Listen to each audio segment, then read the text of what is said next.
Hey everyone, this is Ryan, the host of Coffee People and Coffee Smarter, and I'm encouraging you to check out Roastar Coffee packaging found online at roastar.com. They print great-looking coffee bags for a host of your favorite companies that trust Roastar to produce the packages worthy of their specialty coffee beans. Head to roastar.com to learn more about their quick turnaround time, digital printing, and smaller print runs. You can also check out their updated design lab and create an entirely new package in the blink of an eye. In short, Roastar can help you make a great coffee bag. And on roastar.com, you can start with a quote and end with the perfect coffee bag to share your story.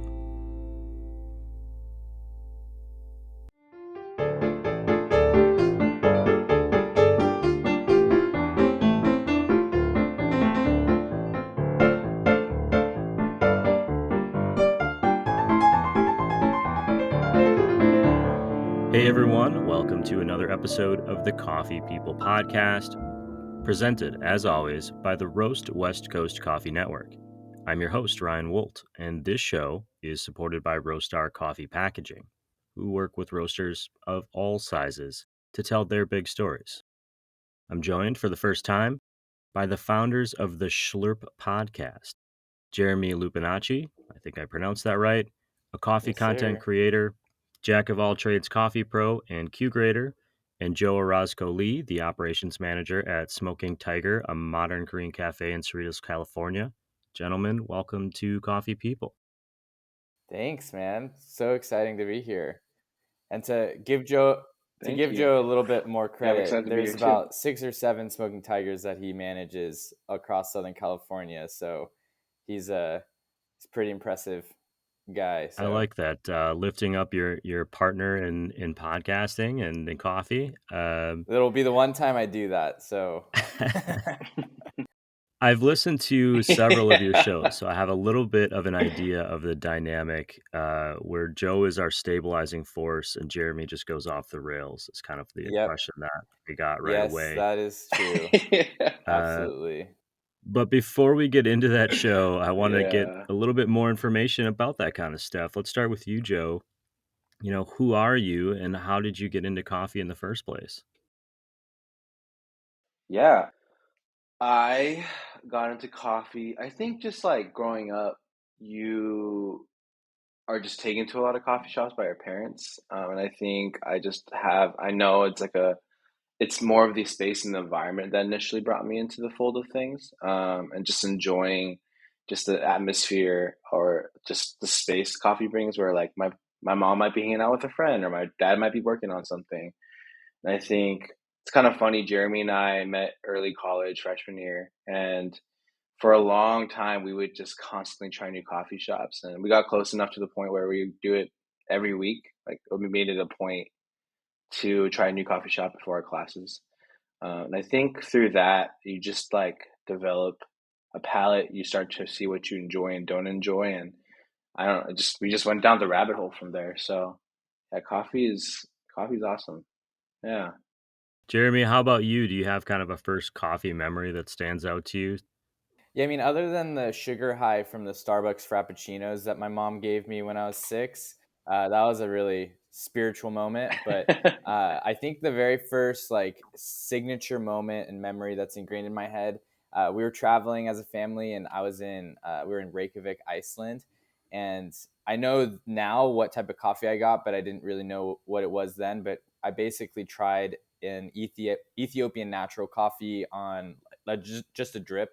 And the strawberry fruitiness that came out in that coffee when it said like strawberry flavor notes on the sign that I ordered from, it just kind of blew my mind. And so that was like one of my favorite coffee memories early on. I think I'd been a barista for a few months at that point.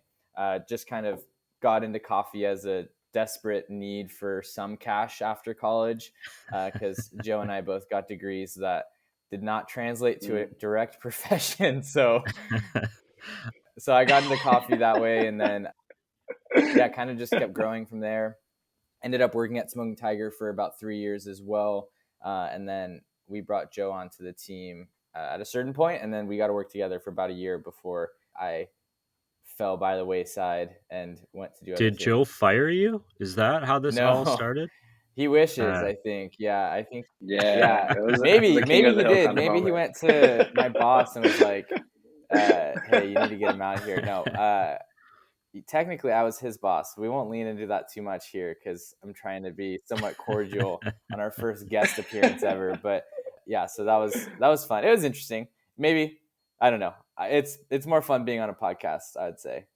you mentioned, Starbucks when Yeah. you were 6, Frappuccino when you were young, and it made me wonder. I can imagine a mom like giving a kid a sugary drink and just being like, "Just watch this cartoon or watch this show." We're Mm-hmm. from different generations. It's really the only reason I have you here is to try to steal some of your younger Yeah, audience. absolutely. I'm wondering what was like your core cartoon or your core kids TV show when you Ooh, were a little kid? we actually have great answers for this, so it's a great question that you asked. I bet Joe has a good response first. Oh man. I mean, I love Disney, but I think I was a Nick kid. So two shows come out to mind. Is for sure SpongeBob. Like OG SpongeBob was just amazing, so quotable. And I feel like to this day I still quote SpongeBob. And then the show that just like can't change my brain chemistry was Avatar: The Last Airbender. I think as a kid I just really connected with that. But those are my two Yeah, I shows, I agree with think, growing up. Avatar. That was huge. I think we got the box set, and I would watch through that like back to back to back to back. So that was huge. But then I don't know why this came to mind, but Fairly Odd Parents came to mind as like an OG show. I wasn't allowed to Oh, watch it because my Christian mom didn't like magic, but I still turned it on when she wasn't in the room, and so oh. that was a fun show. I really enjoyed that one.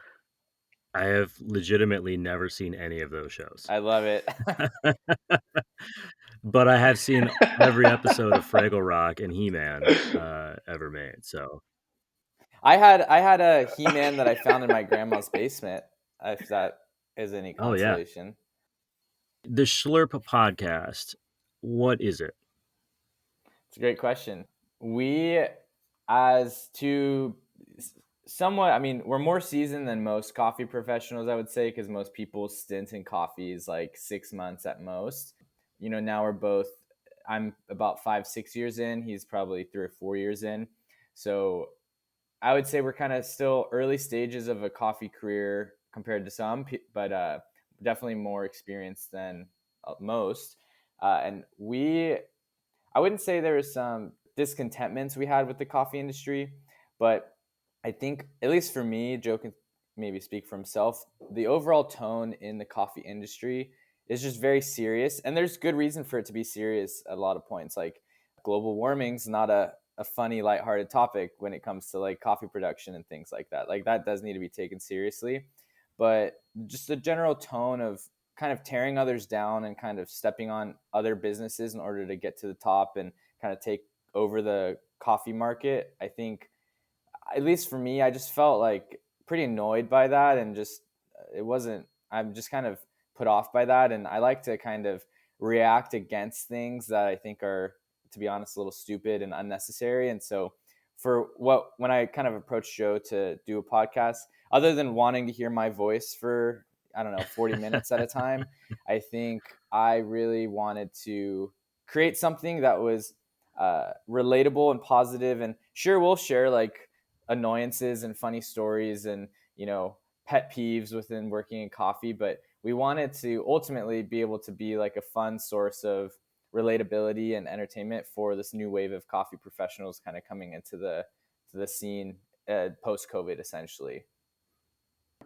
To be fully honest with you, I feel like Jeremy and I are just so busy.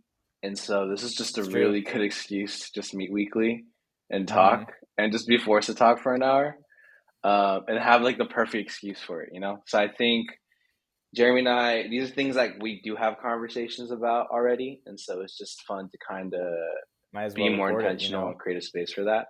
And I might as well record it. Might as well make a podcast like everyone else. Everything's a hustle these days. I imagine that Joe comes into the conversation having met you both for about 8 minutes. Jeremy a little bit longer, but and he has this lovely conversation with his friend and drinks a cup of coffee and takes off. And then Jeremy goes and stands in front of the mirror and listens to the conversation, slapping himself as he's, Yep. re-listening back to the audio and just getting really Mm-hmm. intense. What's like Christian Bale in American Psycho. That's my imagination right now. But like very serious about coffee and podcasting.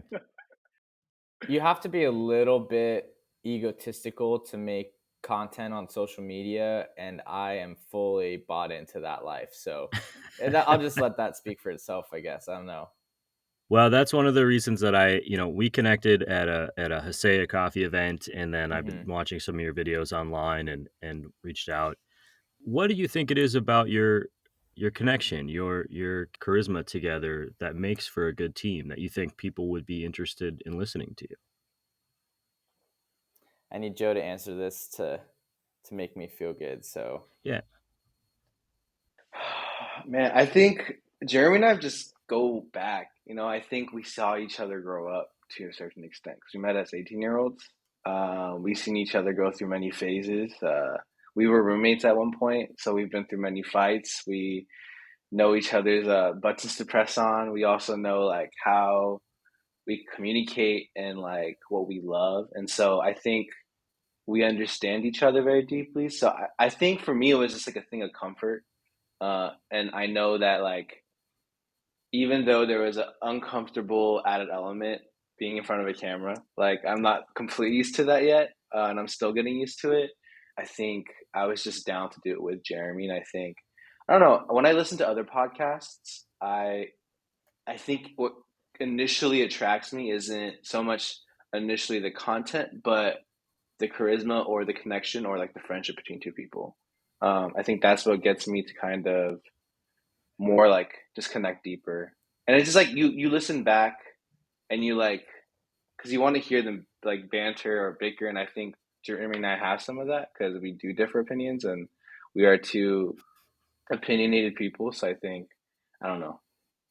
yeah, I I think that's would fun. How about you, Jeremy? second that. That I think what is it, 8-9 years of friendship is kind of the foundation in which it makes sense to do this. I think I don't know. Coffee podcasts are an interesting kind of territory, as I'm sure you know, Ryan. There's just uh, it's hard to find people who if they have co-hosts, it's hard to find people who really enjoy each other. And there's definitely a few, but I think that was something I was really intentional to kind of and just taking a stab at asking Joe, like, hey, would you be interested in doing this with me? I knew I didn't want to do this alone. There's not really a whole lot of value in just the knowledge itself, like Joe was saying. I think it's the relational dynamic that a co-host may be able to share, or as in your case, a host can share with their guests. Which I think takes actually a lot more skill than just two buddies kind of riffing off each other about the thing that they love. So props to you on that. But yeah, I think our friendship is a foundation. I mean, like you said, we went through very many different seasons of life, and we saw each other get married, and the whole meeting our future spouses. And so I think there's just like a lot of deep connection that we share, which I think is rare, but also makes it fun just to see them each week and build something together. I personally try to keep all of my friends in different cities, and the internet's made Mm-hmm. it harder for me to stay away from them, which is Yeah, I do really well when we meet once a year for a beer and then, move on. nice. I from the beginning of this show, I've always expressed that I'm just the coffee idiot with a platform, and I'm here to tell other people's stories, and that's worked for me. Keep the Mm-hmm. expectations low. You guys have come out with a little bit more, yeah, you should be listening to us attitude. At the beginning of your shows, you kind of comment that you're Gen Z coffee snobs. Mm-hmm. What is a Gen Z coffee snob, or what does a coffee snob mean to you? Because that you could read that as a positive or a negative.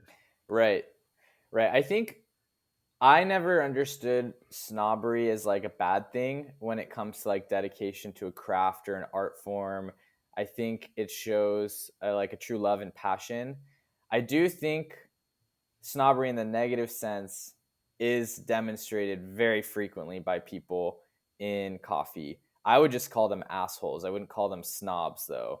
And so I think that coffee snobs, like, I don't know. I think it's just like, to me, it's an endearing term. I think it's showing, and there's like a shared interest and shared passion.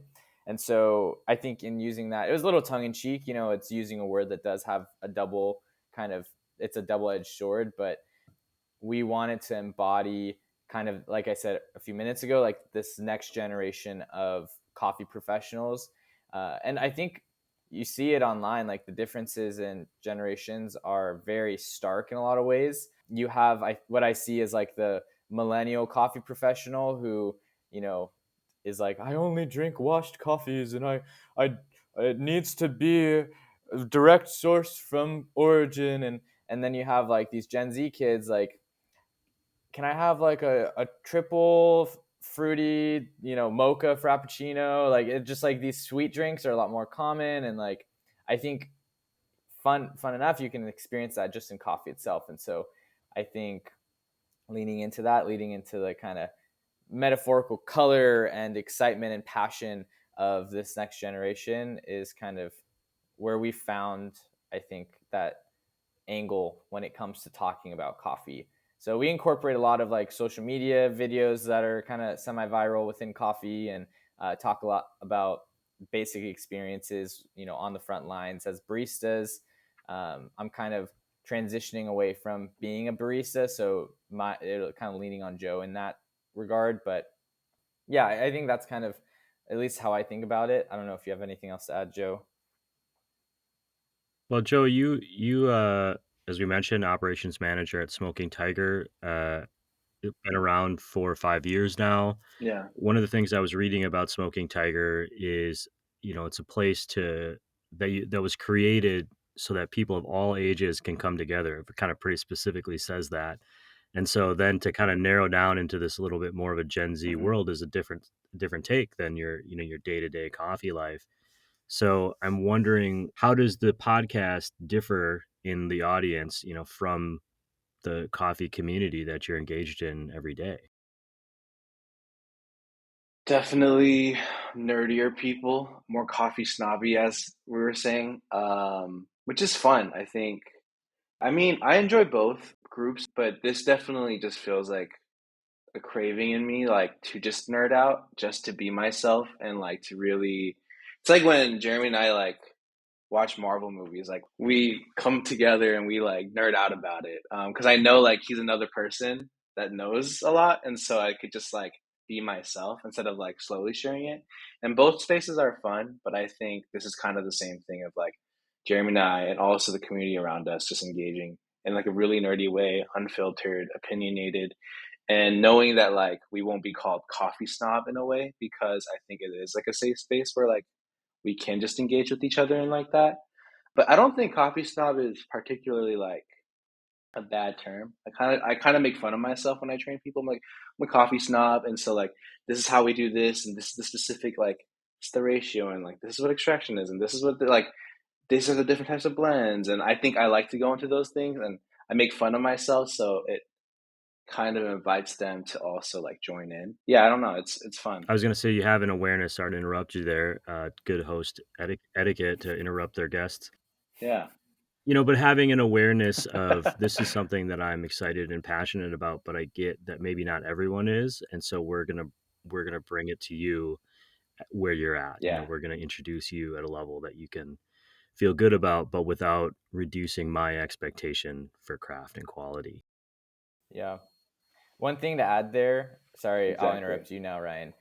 So I've worked with hundreds of baristas, and Joe can add to that number too in our experience. And I think baristas, because they hold such like a kind of a vast niche amount of knowledge, they feel some burden to educate people when they don't know about coffee in that way, especially when they are passionate.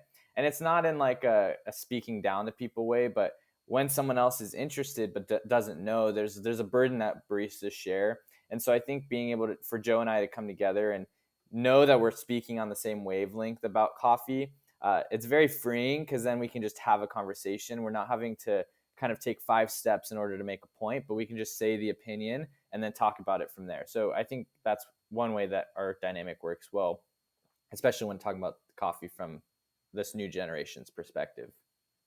Who came up with the name?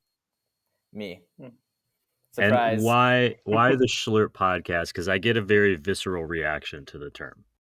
Well, to be honest, Slurp was too commonplace, and I couldn't get an Instagram, or there's other stuff out there.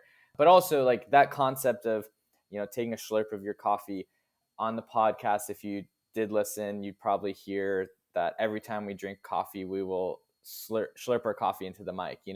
And so, again, talking about the reaction I have to different things I think are annoying. James Hoffman will put on his YouTube videos. Love his videos, but he'll put like a Shlurp free track on his YouTube for the people who complain. Out of his like 2 million followers, there's people who complain about the audio experience of him slurping his coffee. And I said, like, screw that. We're going to put it in and you're going to have to suffer with it. And it's kind of like, I also think it leans into the ASMR appreciation that this younger generation has. Like, they're not as sensitive to like volatile sounds in their headphones as much. Maybe that's my opinion, and we're going to stick to it. But yeah, so we wanted to create that, like, kind of a command, like slurp your coffee, kind of, in the entire notion of the episodes and everything. Joe, do you have to teach people when they come onto your team how to do that? Because that was one of the hardest things for me to get comfortable doing when I first started taking coffee more seriously. I felt embarrassed almost to really give my a slurp of my coffee. Yeah, I did it 2 days ago. 2 nights ago, we were doing a cupping after our shop closed down for one of our shops, and I had to demonstrate multiple times how to slurp their coffee, and they were just like so embarrassed, and I saw everyone's face get red, and I was like, "You better do it. Like, that's what you do. Like that's how you gotta grade your coffee." So, yeah, no, I think it just, I don't know. It's just like, yeah. Yeah, I do teach people how to do it, and I do it unashamed, and I will continue to make people slurp their coffee. And if I don't see someone slurp their coffee, and I'm like, then you're not tasting it correctly. You gotta let it aerate, gotta let the flavors and the profiles come out even louder, and so I love slurping my coffee. I'll do it unashamed everywhere, except when I'm with my wife. She Wow. absolutely hates it when He I has a slurp my boundary. That's coffee crazy. in the coffee shop. Oh, I'm embarrassed now. I'm embarrassed She to gets be embarrassed. connected to you. So That's I won't do crazy. it around her. Opposites attract. So this show has been around for a while, and I have a pretty established kind of a vibe and audience, and you're definitely not on that same wavelength. And I say that as a compliment. And I really appreciate that you guys can play off of each other and have that type of relationship where you're comfortable. Having listened to a bunch of your shows, I think you have 6 of them out as we're talking today, and there'll probably be several more before this episode comes out. One of the reasons I reached out and I said, hey, it would be kind of great to do a collaboration or a sponsorship is because I do feel that there's such a different vibe and audience. And what I learned, well, when I started this show, I had literally no podcasting experience, very little coffee experience. I just knew that I was excited about hearing these stories. My question for you was like, how can I be part of what you're doing or help support what you're doing moving forward? And so we had talked a little bit about doing a collab or a sponsorship of some kind. And I'm wondering, do you remember what that is? I forgot to take notes the whole time. So I'm just going to let you tell me how we work that all Absolutely. out. So Ryan had the really great idea for Roast West Coast to sponsor one of the segments that we incorporate into our show weekly called the Coffee Break segment. Because Joe and I can yap, as my generation will say, for hours and hours on end, pretty much kind of like 2/3 to 3/4 through the episode, we'll take a break, and it'll cut to a very weird and quirky segment where I make a cup of coffee for Joe in a very memeified way. And so our editor, whose also name is Ryan, I'll give him a shout out. He and I have really worked to make that kind of a really fun segment. But all that to say, Roast West Coast is going to be sponsoring this. Essentially, it's a recipe video, and then it'll kind of carry out to where Joe and I will then discuss the drink. Do we like the recipe? Did I make the coffee good? It's 50-50 there. but when, we'll post those videos and segments on separately from, it'll be in the full episode, but then we'll also post it separately on Sundays if you just care to watch that segment, or sorry, post it on Mondays, I should say. And Writing that down, Mondays. Okay. I think, what we're going to do is, Ryan, you'll tag it in the newsletter that you'll send out. Yeah. And then we'll kind of be able to cross promote in that regard. Very cool. Well, I'm excited about it. I know that for me, the show has really just given me the opportunity to connect with coffee people around the world. And it's such a cool thing to be inspired on a regular basis, because even though I ask a lot of similar questions episode to episode and some of the stories lean the same way, there's always these moments where you go, oh shit, like that person experienced something the same, but totally in a different way. And I just find that to be the coffee, whatever it means to you, is valuable. And as we're moving forward into this new world where I believe it's going to become more and more a luxury, having these outlets where we can have fun with it, I think is really important. And yeah, thanks, man. especially when you've been in it for a while, like finding ways to stay excited about it, as you guys are doing, I think is so cool. And so congrats on the show. Thank you. I have plenty of notes for you to Thank say you. these are my thoughts. Good. Take them, Yeah, take them or absolutely. leave them. Honestly, even for people listening to this and the Coffee People Podcast Network, we will absolutely take feedback. We are just getting started. Ryan has a great library Yes, of sir. episodes from the last 4 years that are amazing, but we are just starting out. So seriously, any feedback, we would love it. We have every right of refusal to disagree with especially the Shlurp audio comments. We'll just don't even send that our way, but everything else, you can let us know what you think. And if you, especially one way that people could participate is if they have funny coffee videos that they find online that they can forward them to us. My Instagram is Jeremy Makes Coffee, and Joe's Instagram is Joseph K. Lee with 4 E's. So if you forward the video to us, we'll watch it and react to it and kind of talk about it on the podcast. So that's a fun way to participate, I think. Yeah, and I'll share links to all of this stuff in our podcast Sick. show notes and in our newsletter when this episode comes out. I want to close out by asking a couple of really important questions before we get to the espresso round, which is Absolutely. the first is, how do you each brew coffee at home for yourselves? And what do you order when you go to a cafe? Very important question. Well, I know mine. I'll say it. For the most part, at home for years, I was a V60 guy, and more recently, I've done a little collaboration partnership with espressoparts.com, and so they sent me an espresso machine, the Escasso Baby T Plus. We did a little baby photo shoot on our Instagram. If you didn't see that, you should go check it out. It's really cute. So And embarrassing. so I've been making espresso at home, which kind of defeats the purpose of my coffee shop answer, because now I can have it at home. But so I pretty much make Americanos at home, and when I go out to a coffee shop, I will order Americanos, because before I couldn't get espresso at home. But maybe I need to start branching out with my coffee shop orders, because now I can make my espresso at home. But Yeah, I'm a V60 guy, and then at shops, I actually go the sweet way. I just like to try different coffee shops' creative and unique takes on drink making. So if there's something unique I've never seen, or like a syrup, or just a way to incorporate different drinks that I've tried or variations, I like to try those drinks. ironically, I feel like our coffee shop drinks embody the other person, kind of like we were meant to be somehow in this cohesion. I don't know. We're filming video today as I'm trying to figure out how to do that. And I realize people are going to see me like not paying attention to you sometimes when we talk. I'm just throwing that out They're there also right going to now. see you in a closet, but other than that, That's fine. That I don't worry about so much. Gentlemen, I congratulate you on starting a podcast. Anytime someone does something creative and puts it out into the world, good, bad, ugly, the other, that's a cool thing. And I'm proud to be part of that community. And so congrats to you. And thank you Thanks, for man. coming on the show. And I'm looking forward to collaborating in the future and doing more with the Shlurp podcast.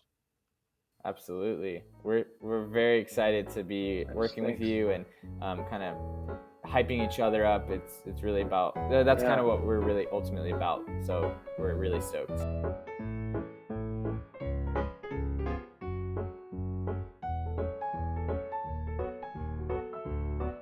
Okay, it's just me now, and here are some quick key takeaways from the podcast. Every time I hear there's a new coffee show, I tense up a little bit. When I started, there were only like 4, and now there are like 50 or maybe 100. But after a moment, I relax. Like the coffee community generally, there's often room for one more. And Joe and Jeremy are doing something fairly different from what we're doing over here at Roast West Coast. The Shlurp Podcast delves deeper into pop culture, coffee recipes, and ultimately the friendship between 2 young men who looked for and found a common interest to not only keep but strengthen their bond. A part of me envies them. They're at the beginning of this journey. The potential of everything is laid out before them, and they're doing it together. I'm sitting in what is a pretty small podcasting closet, but it can still get a little lonely sometimes. Thankfully, I have all of you, and of course our lovely guests, and now the Shlurp Podcast to keep me company. We're going to be collaborating with Joe and Jeremy as well as supporting their efforts, because when we started Roast West Coast, a bunch of local coffee roasters took a chance on us, and it enabled us to create this thing that people care about, listen to, and frankly helps us keep the lights on. We're proud to pass on that tradition and truly uplift some others in this craft coffee community.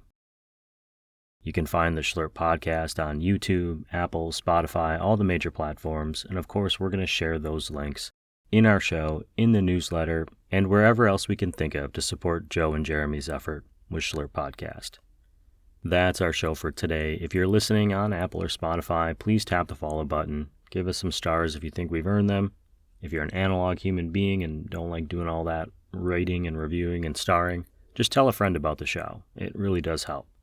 I know it helps Roastar when I'm telling my friends about their coffee packaging. You can learn more about them online at roastar.com. They're this show's presenting sponsor. They help small coffee roasters tell their big stories, and we frankly couldn't have gotten this far without them. We're also supported by some great coffee industry partners, some of whom have been with us since the beginning, like Zumbar Coffee and Tea, Maria Coffee, Cape Horn Green Coffee Importers. We're also supported by Crossings Coffee and Hisea Coffee Source, Ignite Coffee Company, Ascend Coffee Roasters, Me and My Uncle Coffee, Craft 42 Roasters, Relative Coffee, and Cozy Canine Coffee. Thank you for listening, for sharing this podcast, asking questions, and being coffee curious. This show, the Coffee People Podcast, is part of the Roast West Coast Coffee Network. This episode has been written, produced, researched, and recorded by me, Ryan Woldt. Wherever you find yourself today, I hope it's with a fine cup of coffee. Thank you for listening to us tell the stories of coffee people. Cheers, everyone.